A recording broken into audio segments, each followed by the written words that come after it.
Les sites Natura 2000 ont été désignés par la France et l'Europe, car ils hébergent une biodiversité et des milieux naturels exceptionnels. Ces espaces naturels sont aussi attractifs pour toutes sortes d'activités de plein air. Malgré l'envie de réaliser un défi sportif ou le sentiment de liberté et de bien-être lorsqu'on pratique une activité de pleine nature, n'oublions pas que les espaces naturels sont avant tout un lieu de vie pour de nombreuses espèces, souvent invisibles à nos yeux. Plusieurs moyens sont mis en œuvre pour que chacun en prenne conscience et ainsi limite le dérangement de ces espèces ou la dégradation de leur milieu.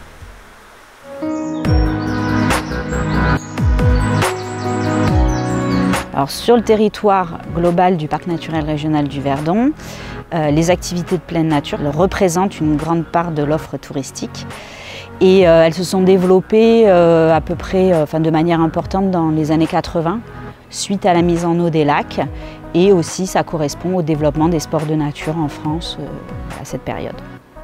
On les retrouve dans tous les milieux, air, terre, eau, et elles sont quand même largement concentrées autour de la rivière et des 5 retenues artificielles du Verdon.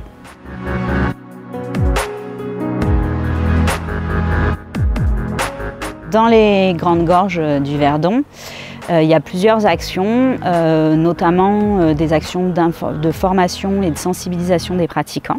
Avec les activités aquatiques, on organise depuis de nombreuses années des journées qu'on appelle formation, même si on n'est pas un organisme de formation, qui visent à sensibiliser les pratiquants et notamment les professionnels des activités aquatiques aux enjeux des milieux aquatiques et pour limiter l'impact de leur activité sur les milieux naturels, qui sont les milieux naturels étant le support de leur activité. C'est les professionnels qui ont demandé l'organisation de ces journées pour mieux connaître les milieux naturels de pratique. Et on organise un volet théorique en salle et ensuite on va sur le terrain, sur les activités, repérer les cheminements pour éviter une divagation des pratiquants dans tout le lit de la rivière. L'objectif de ces journées sont également d'orienter des prestations qui sont plutôt des prestations sportives ou ludiques vers vraiment des prestations de la découverte du territoire et de l'environnement.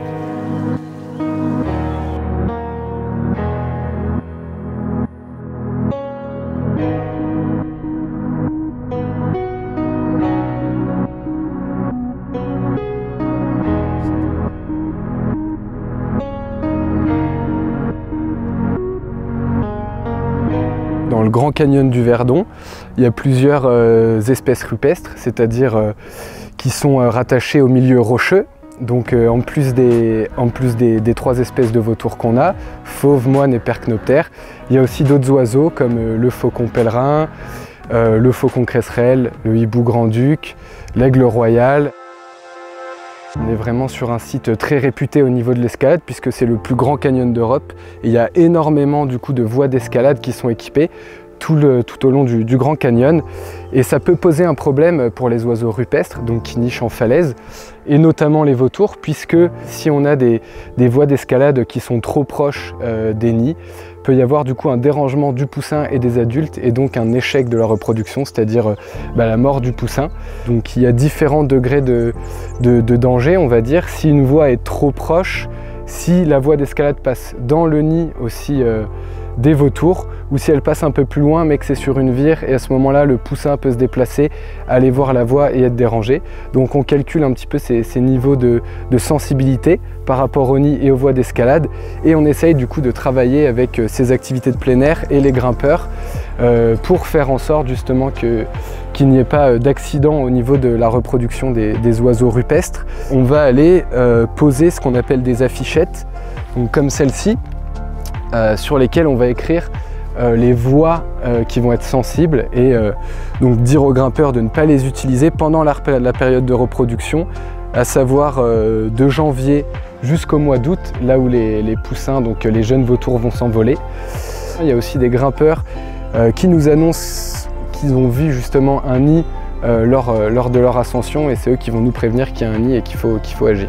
En plus de l'escalade, il y a d'autres activités, d'autres sports extrêmes de pleine nature qui peuvent aussi poser problème, comme par exemple le saut pendulaire. Lors de cette activité, il y a de gros dérangements puisque ça pend près des nids, près des falaises et justement sur celle qui est posée en ce moment, on a un nid qui est présent en dessous avec un poussin.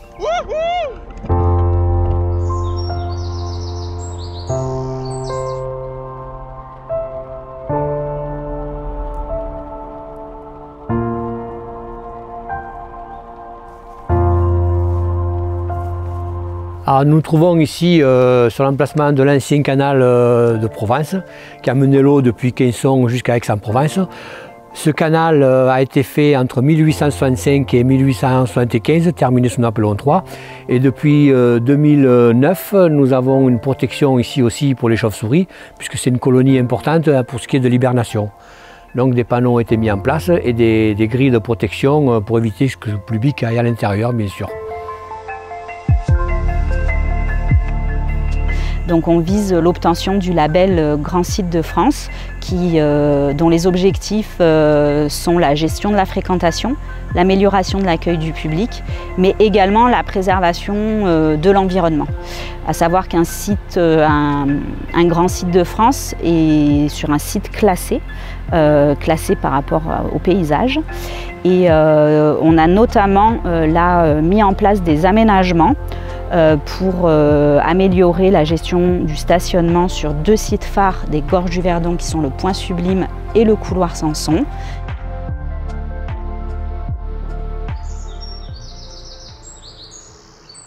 Dans les Grandes Gorges du Verdon, on a accompagné l'État pour la mise en place d'une réglementation visant à protéger les habitats de l'apron du Rhône et à limiter notamment les impacts du piétinement des pratiquants divers et variés.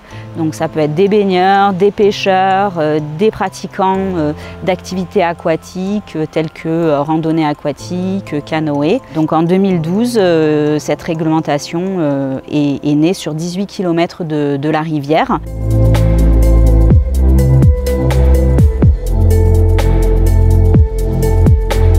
Alors c'est une grotte qui depuis les années 90 est connue pour abriter une colonie de chauves-souris.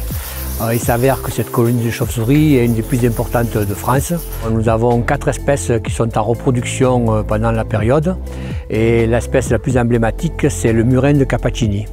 Depuis 2009, un arrêté interpréfectoral a été pris pour la protection du biotope de la grotte et une grille a été installée devant pour empêcher les canoës d'aller à l'intérieur et de déranger la colonie. Cette année a été mise en place une série de bouées autour de la grotte pour empêcher les embarcations d'accoster, ce qui permet aussi d'éviter que les personnes crient, mettent la musique à fond au niveau de la grotte. Et des panneaux aussi d'information sont mis à disposition du public.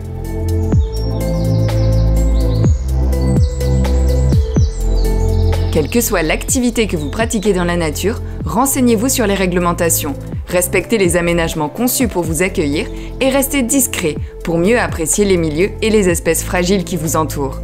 Renseignez-vous auprès des offices du tourisme et du Parc naturel régional du Verdon.